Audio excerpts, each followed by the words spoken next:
Hello and welcome to Take This TV, the television book club podcast, where each week we watch an episode or two of our favorite shows. And we talk about them with our friends in the fandom, which happens to be you. I'm Carmen and I'm joined as always by the amazing Kimberly Woods. Hello. Hey, hot potatoes. This season we're watching Fallout. And today we're on episode 4 called The Ghouls. The episode description this week is Death to Management. Yeah! Eat the rich! In this episode, we learn about Vault 32, which we knew was a little sus. We did. Yep. So we have Norm and Chet getting to explore further kind of the darkness that's happened there because some of the raiders who Norm is now watching over as a prison guard had mentioned kind of how horrible they were, basically alluding to they weren't very good people to begin with. So Norm goes to check it out. He does. I feel like Norm is I really like Norm. I thought he was annoying in the beginning, but he's growing on me a lot because I'm like, there's something going on with the vaults and everybody else is just content to like ignore it. But I love that Norm is trying to figure out what's happening. And then he discovers that the raiders were let into the vault by his mom's is it Pit Boy? Yeah, is that what the things are called? Yeah, the Pit Boy. Yeah, and other biosignals like had been wiped out like 2 years ago. Also, there's that moment when the ghoul asks Lucy when he has her tied up, and he's like, "What did you say your name was again?" And she says Lucy McLean, and he's like, "McLean," and I was like, "Oh, is her family like connected to like Vault Tech in some kind of way?" And like, is she a descendant of some of them? Like, yeah. And I thought he was like reacting again, like, "Is this your mother?" Because the raider before, like now it's kind of coming full circle. Like, but before she left, she told Lucy, "You look like your mother." So that raider knew of her mother too, and then the ghoul seems to know of her mother, maybe her father, but that name, like you're saying. And then because Lucy is saying something like, you know, how they had a hard period of time where people were starving and her mother starved, and he says something like, "There's what people say they did and what they really did." Yeah. And I'm like, ooh. As he calls it, he's making ass jerky. Yeah. Oh, that was disgusting. But back in Vault 32, there's some really crazy stuff happening. People look like they strangled each other with their hands. They've written, "We know the truth" on the walls. And then they also have like "Death to Management" written. And the overseer has been tied up at his desk. Yeah. Got murked. Yeah.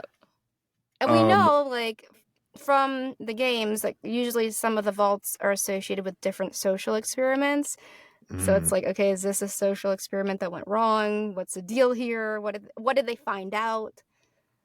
So we learned in a previous episode that Vault 31, 32, and 33 are all connected, sort of like in this triangle of a community, and they were sharing breeders and other resources between the vaults. And so I wonder if the experiment was like, can these three communities, because they wanted to have an odd number of communities probably, to see if they could all coexist. And it seems like maybe, because we haven't really learned much about Vault 31. And so I'm like, how is Vault 31 involved in this? Maybe which is where her dad's from, right?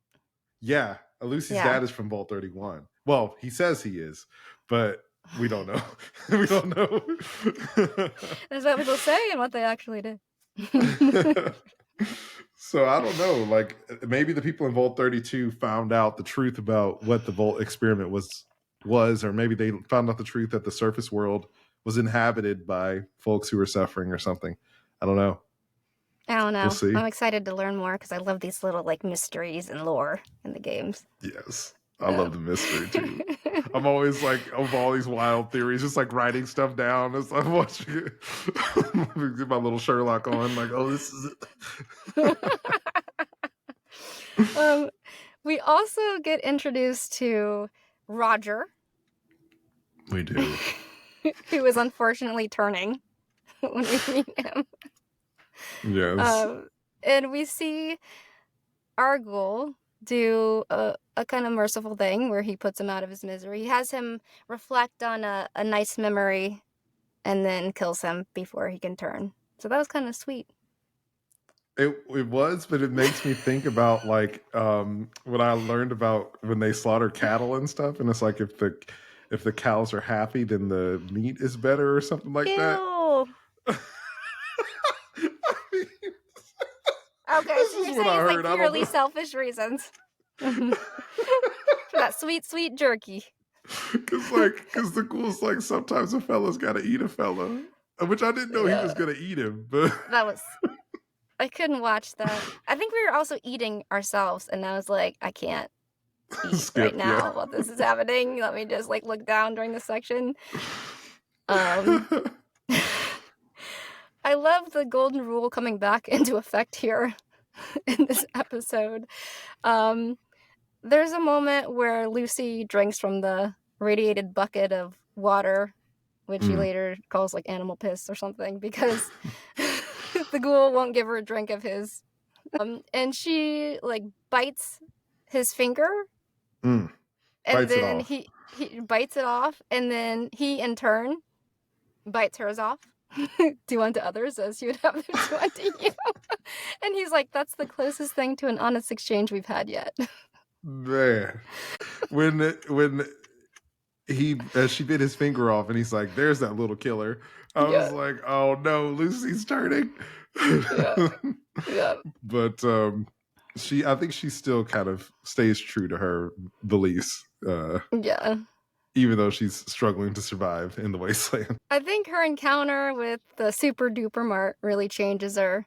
We have the Ghoul trying to trade her for some vials of his medicine, and we get introduced to the robot butler, which in the game sometimes can be like a companion. Yeah. But this one wants her organs. Yeah, he's like, you're not going to be a sex slave. I'm just going to harvest your organs. Ah. Oh god, the fudge callback after he's like trying to hack. It's really funny. There's no fudge. The two guys in there, like, I guess they're scavengers or whatever, they refer to the robot as Snip Snip. So oh yeah, Snip is trying to harvest Lucy's organs, but thankfully there's a defibrillator in there and she short circuits him, which I thought was like a fun way to have that go down. Because I was like, how is she going to fight this giant robot? But I thought that was really clever. I thought it was funny afterwards when she goes to those two guys and she's like, you know, does she actually ask for them to be released at first? Yeah, she tells she tells them to release everybody, but then they don't release the Ghouls. She's like, I'm gonna kill the robot. I'm gonna kill Snip Snip basically if you don't let them go. And they're like, so why do we care about the robot? Poor Snip Snip. They don't care. Yeah. But then she threatens them with, was it some sort of poison? Something that has poison in it. Yeah, and she's like, Snip, Snip, explain what medicine. This does. And when she shoots a warning dart and like starts to corrode the couch, and I was like, dang, what kind of poison is that? Yeah. So they do let some of the people go, but not all. And then Lucy's like, no, I said everybody. And she doesn't realize what she's doing. I'm like, oh, Lucy. Oh, sweet, sweet girl. You just saw Roger. You just saw Roger earlier. Oh, boy. So the ones that they were holding back were the Ghouls that were either right about to turn or had already turned. So basically they released a bunch of zombies and chaos broke out. And everybody died. Yep. Everybody died. The scene with Mary was really sad, where like one of the Ghouls who hadn't quite turned yet, she was trying to remember her human side, but wasn't able to resist the urge and ended up attacking Lucy, and Lucy had to put her down. And I was like, dang. And Lucy was trying to get her to remember too, and didn't want to have to put her down, but the unfortunate circumstances of the wasteland. It's a savage world. I think it's funny too, because by the time she comes out of the super duper Mart, She's dirty. She just has half of her Vault-Tec suit off. She's like bandaged up. She's grabbed some boots from like mismatched boots. And I was watching with Andrew, and he was like, she went from fudge to motherfucker in the course of a super duper Mart. That's such a good line. Yeah, she turned into Samuel L. Jackson by the end of it. We get the golden rule again because she comes out and she does give the ghoul his vials despite him having turned her in.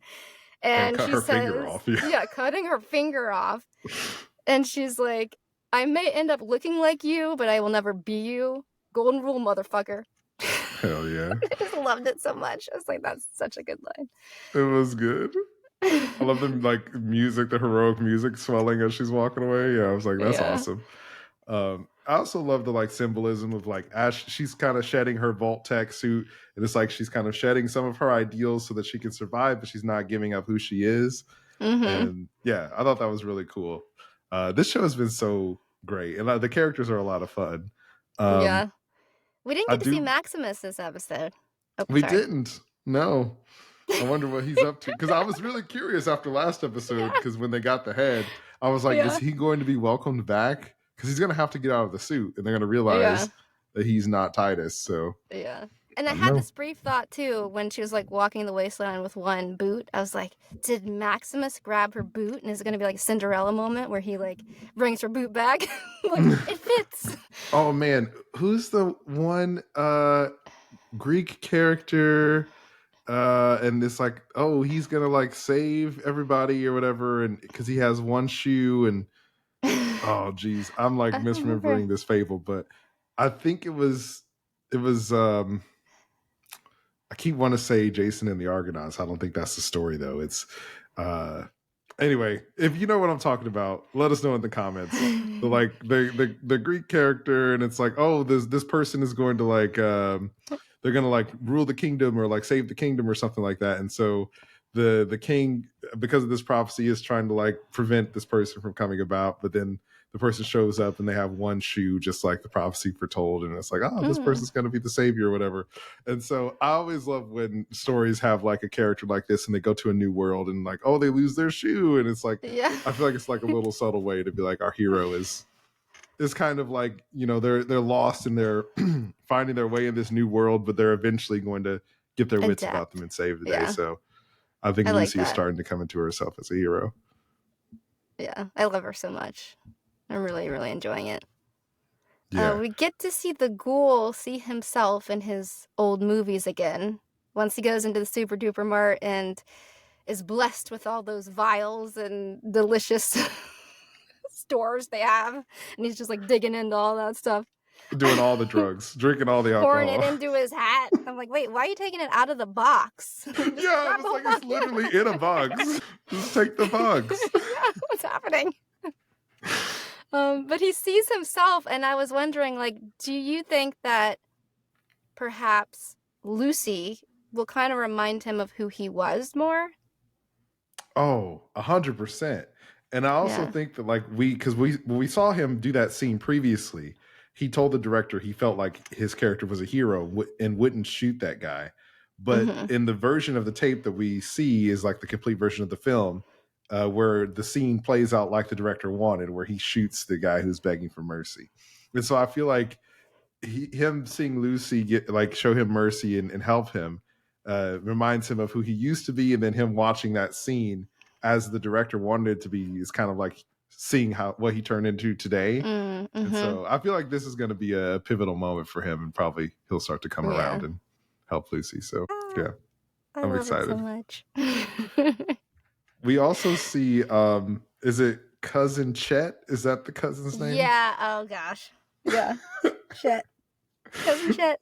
Cousin Chet is he's down bad, and he's feeling like he's his whole life is falling apart. His true love, Lucy, his cousin, is gone. And he lost his job as the keeper of the door. But what is the other character's name who was Lucy's best friend? Who is Eye Patch Lady? Yeah. I can't remember. I don't remember her name, but she brings Chet some of her dead husband Bert, I believe is the husband name. She brings him some of Bert's stuff, and she's like, "I Stephanie, just that's her name, Stephanie." apparently. So Stephanie brings Chet some of Bert's stuff, and I love when she gives him Bert's shoe. And I didn't like rewind it to check, but I was like, is the shoe getting smaller every time they cut away and cut back to it? Because it seemed like the shoe was getting smaller. I didn't notice that. That's funny. But yeah, I was definitely like, oh, they're gonna hook up. And Yeah. Doesn't she say something right before, like, you should fill his shoes, or? well, she And was I'm saying that like he literally? she was like Literally? she Is she wanted hitting him on to him? wear his shoes, yeah. Yeah. But, like, she wanted him to really step into that role, and then he Yeah, did. she did. But then the baby was on the way, which Yeah, was the water broke. Oh gosh, that was fun. He was down for it though. He was fully committed to his part. He's like, I'm Bert. I'm Bert now. Yeah, got sweater, I'm Bert. Oh, I thought it was boy. funny too, because then that's when Norm comes to rescue him, like, you want to get out of here? After the It's water like, yes, broke. please. I also love that scene when Norm talks to one of the council members. I also don't remember her name.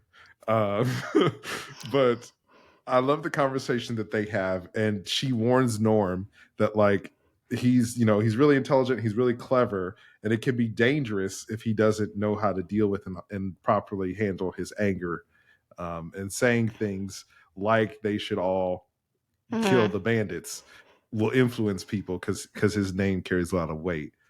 And I thought that was a cool. It reminded me of, like, I always, like, I talk a lot with my friends about how I don't like Yoda, and I feel like Yoda is one of the worst characters in Star Wars, because Anakin Skywalker, this kid that they took from his mom when he was a little kid, comes to them and is like, "Oh, Mr. Frogmaster, I'm having these horrible dreams. I need help." And he's just like, "Well, if you get mad, then it's gonna be the dark side or whatever." So I love this scene where she kind of, like, warns Norm that, like, hey, you shouldn't do that kind of stuff, but, like, in an empathetic way where you can tell that she cares about him, because she mentions, like, when he was a kid and the first time he ever tried pie, and so you can tell that, like, she feels some affection for him and wants the best for him, but also wants to let him know that, like, it's dangerous for you to act on your emotions like that. Yeah. I'm excited to see what happens next, Carmen. I love this show. Yeah, I'm excited to see what happens. I don't know what's gonna happen because now Lucy has lost the head. I guess she's gonna try to find Maximus, so we'll see. Yeah, we'll see. Thank you all so much for joining us. Don't forget, we're at Take This TV on TikTok and Instagram. You can listen to us on Apple Podcasts, Spotify, or wherever you get your podcasts. You can watch us on our YouTube channel. And remember, it's dangerous to watch TV alone.